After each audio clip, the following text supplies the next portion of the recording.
Hey, Nomad adventure biker here, back for another review, and today it's the Suzuki GSX1250FA here in Slane in County Meath. You can see Francis Ledwidge, poet, soldier in World War I. Anyway, back to the bike.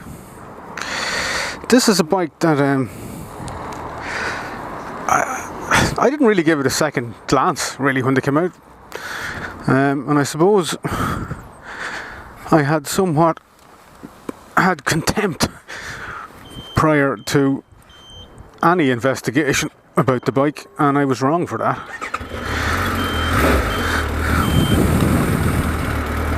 Because this bike kicks ass. I had it down as a kind of a Tupperware tourer, you know, looked like it just didn't do anything for me visually. It just looked cheap to me, but riding it has been a completely different experience altogether.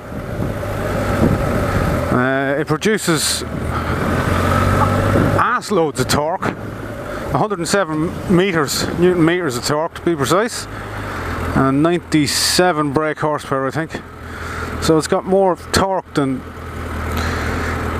brake horsepower, and you can tell this thing will pull from 15 miles an hour in top gear. It's unbelievably torquey, so much so that on cold tyres you really have to be mindful, and I haven't ridden it in the wet, but I can only imagine you'd want to take care. But it has really surprised me, this thing. It's very comfortable, nice upright riding position, and you know, I suppose it's not like an FJR, it's not like a pan-European, but you could tour on this no problem. As you could see earlier on, this one comes with the full set of luggage, and I'd have no problem heading off on this thing. It really has surprised me. Now, I suppose budget is a bit harsh, but I suppose it's a bare bones tour, you know. It has everything. Let's pull in here. It has everything you need to go touring on. You know, it's basic. Clocks are basic.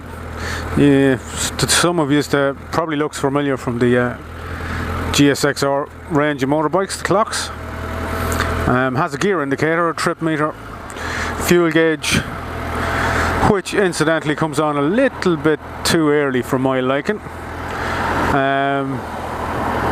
but that wouldn't bother me. It has a healthy 190 mile tank range, which is more than acceptable. That's a good bit more than the Yamaha Tracer I was riding a while ago. 30 something more actually. But it has character, this thing. It really does. It flies. It's very deceptive in the way it creeps up, and you'll be breaking the speed limit on this thing before you know it, if you don't keep your eye on that gauge. But it flies. I like it. I like the engine. I haven't really ridden many Suzukis in the past. I rode a Hayabusa about 10 years ago, Generation 1, which it can fairly kick ass. But as an all-rounder and everyday commuter, tourer, scratcher, this thing is cool. I like it. I like the turbine feel of the engine. You know, it's light. It's 257 kgs wet, and that's about 60 kgs lighter than an FJR. That's a lot. The handling on the bike is very good, very neutral. Tips into corners, no sweat, very easily. Brakes are really good, it has ABS, and you know, Suzuki pulled off a pretty neat deal with this. okay, it doesn't make 150 or 170 brake horsepower. It doesn't have fly-by-wire. It doesn't have, you know, electronic adjustment, adjusted suspension. But it doesn't need it. You know? It really doesn't need it.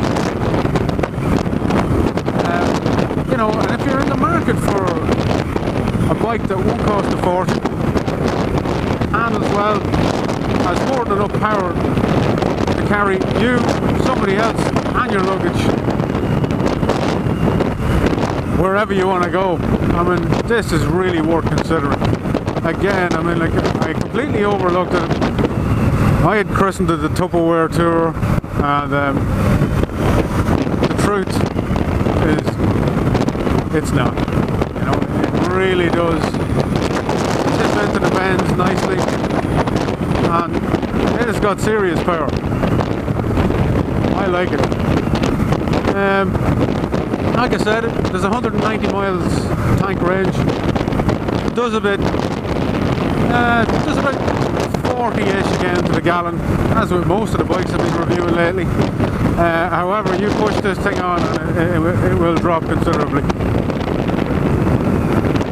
There you go, flows into the bends, out of the bends, pointed in the direction you want to go, and it will do it gladly. So, I mean, this thing is proof really that you don't have to spend ass loads of money on the latest RT or FGR, and there's nothing wrong with those bikes, but you don't have to spend the money. And you will get a bike that will do the very same. This double bubble screen, by the way, is excellent. Really, really good. It throws wind kind of up around my neck, but not a blast like. And the rest of the air goes straight over my helmet, so it's very effective. The mirrors on it, they're a little bit buzzy. And, but I can see my elbows on them as well. I suppose some mirror extensions mightn't be any harm. But it's good. Like, it's a good bike. It's a great all-rounder. I like it. I'm impressed with this bike. This bike has caught me by surprise. I had somebody on the back yesterday, and there was no complaints whatsoever. Nice, comfortable seating position. The person's feet weren't up too high. Nice relaxed position for going touring, and that's important when you're two up, because if the person on the back ain't happy, well, that's not cool. It affects the experience. But this is a great bike. I'm really impressed with it. Sorry, Suzuki, for passing you off as the Tupperware Tour. It's not at all. So I've got bridge tones on the tire. It's the BT's 021s, and they really grip well. Nice planted feel, stable in the corners. You know, and that's the thing about this bike. Even with the amount of power it makes, you feel confident while you're riding it, you know.